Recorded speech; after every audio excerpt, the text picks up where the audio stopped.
دوستوں، تاریخ انسانیت کی وہ کتاب ہے جس میں قبیلوں کے اٹھنے اور گرنے کی کہانیاں لکھی گئی ہیں۔ کچھ قبیلے دنیا کو علم، ادب اور ترقی کا تحفہ دیتے ہیں، جبکہ کچھ اپنی شدت اور جنگجو مزاج کی وجہ سے ہمیشہ کے لیے یاد کیے جاتے ہیں۔ آج ہم بات کریں گے تاتاری قبیلے کی، جو 13ویں صدی میں چنگیز خان کے ساتھ ابھرا اور پھر تباہی کی مثال بن گیا۔ ساتھ ہی ہم سمجھیں گے تاتاریہ کا کانسیپٹ، جو قدیم میپس اور روایت میں ایک بہت بڑا علاقہ تھا۔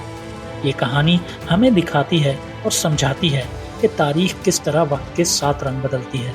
ویڈیو میں آگے بڑھنے سے پہلے آپ تمام لوگوں سے گزارش ہے کہ ہمارے چینل کو لائک اور سبسکرائب کر لیجیے۔ تاتاری یا منگول قبیلہ اصل میں سینٹرل ایشیا سے تعلق رکھتا تھا۔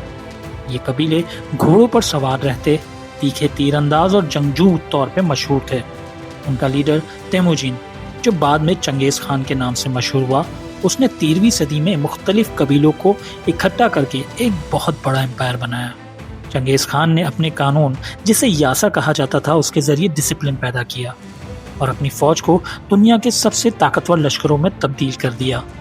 تاتاری جنگ میں بہت بے رحم تھے۔ ان کا طریقہ تھا پہلے دشمن کو سائیکولوجیکلی طور پر توڑنا، چھوٹی چھوٹی فوج کو تیز رفتار گھوڑوں پر بھیجنا اور ہر طرف سے گھیرا ڈالنا۔ اگر کوئی شہر تسلیم نہ کرے تو اسے پوری طرح تباہ کر دیتے۔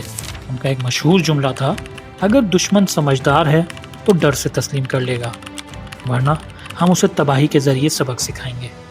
تاتاریوں کا سب سے خوفناک حملہ 1258 میں ہوا، جب ان کے لیڈر ہلاکو خان، جو چنگیز خان کا پوتا تھا، اس نے بغداد پر چڑھائی کی۔ بغداد اس وقت صرف ایک شہر نہیں تھا، بلکہ علم و ادب کا مرکز تھا۔ یہاں دارالحکمہ جیسی لائبریریز اور علم کے مرکز تھے، جہاں سے پوری دنیا فائدہ اٹھاتی تھی۔ لیکن جب تاتاری آئے، انہوں نے شہر کو بالکل تباہ کر دیا۔ تاریخی روایات کے مطابق ہزاروں علماء، شعراء اور عام لوگ شہید کر دیے گئے۔ دجلہ دریا کا پانی سیاہ ہو گیا کیونکہ لائبریریز کی کتابیں دریا میں پھینک دی گئیں۔ عباسی خلیفہ المتسیم کو قتل کر دیا گیا اور اس طرح عباسی خلافت کا اختتام ہو گیا۔ اس تباہی کو دیکھ کر لوگوں کے دل ہمیشہ کے لیے تاتاریوں کے خوف سے بھر گئے۔ لیکن تاریخ کے پنے ہمیشہ ایک ہی رنگ کے نہیں رہتے۔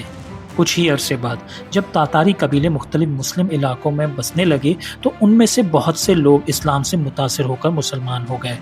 جو قوم پہلے خوف کی مثال تھی، وہ دھیرے دھیرے اسلامی تہذیب کا حصہ بن گئی۔ یہ ہمیں دکھاتا ہے کہ قبیلے وقت کے ساتھ اپنی صورت بدلتے رہتے ہیں۔ اب چلتے ہیں ایک اور انٹرسٹنگ پہلو کی طرف، جو ہے تاتاریہ۔ تاتاریہ اصل میں ایک قدیم نام تھا جو بہت پرانے یورپین اور ایشین میپس پر ملتا ہے۔ اس نام سے ایک بہت بڑا علاقہ شامل تھا جو رشیا، سینٹرل ایشیا اور یورپ کے کچھ حصوں تک پھیلا ہوا تھا۔ میپس میں اسے ایک بہت بڑے اور یونائٹڈ علاقے کے صورت میں دکھایا گیا ہے۔ لوگ سمجھتے تھے کہ یہاں ایک ترقی یافتہ تہذیب ہے جہاں مختلف قبیلے رہتے ہیں، لیکن یہ ایک لوز آئیڈینٹی تھی، یعنی اصل میں ایک ملک نہیں بلکہ ایک نام تھا جو بہت بڑے علاقے پر استعمال ہوتا تھا۔ تاتاریہ کا ذکر 16ویں سے 18ویں صدی تک کے میپس اور لٹریچر میں ملتا ہے۔ اسے ایک بہت بڑا امپائر مانا جاتا تھا جو ایک وقت میں ایشیا اور یورپ کے درمیان تھا۔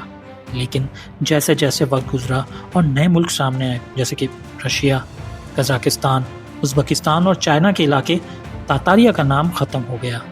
آج ہم اسے ایک تہذیب کے طور پر نہیں بلکہ صرف ایک قدیم ہسٹوریکل ٹرم کے طور پر یاد کرتے ہیں۔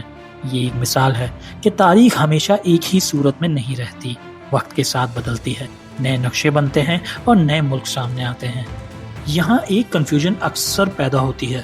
لوگ تاتاری قبیلے اور تاتاریہ کو ایک ہی سمجھ لیتے ہیں، لیکن اصل میں بہت فرق ہے۔ تاتاری قبیلہ ایک جنگجو منگول لشکر تھا جو چنگیز خان کے ساتھ ابھرا اور جنہوں نے 1258 میں بغداد کو بالکل تباہ کر دیا۔ تاتاریہ ایک جغرافیکل ٹرم تھی جو قدیم نقشوں میں پورے بڑے علاقے کے لیے استعمال ہوتی تھی، جس میں مختلف قبیلے شامل تھے۔ یعنی ایک جنگجو قوت تھی اور دوسرا ایک تہذیبی اور جغرافیکل تصور۔ دوستوں، تاتاری قبیلہ اور تاتاریہ کی کہانی ہمیں یہ سکھاتی ہے کہ تاریخ ایک دور سے دوسرے دور تک کیسے بدلتی ہے۔ تاتاری اپنی شدت اور بے رحمی کی وجہ سے مشہور تھے، لیکن آخرکار اسلام میں داخل ہو کر اسلامی تہذیب کا حصہ بن گئے۔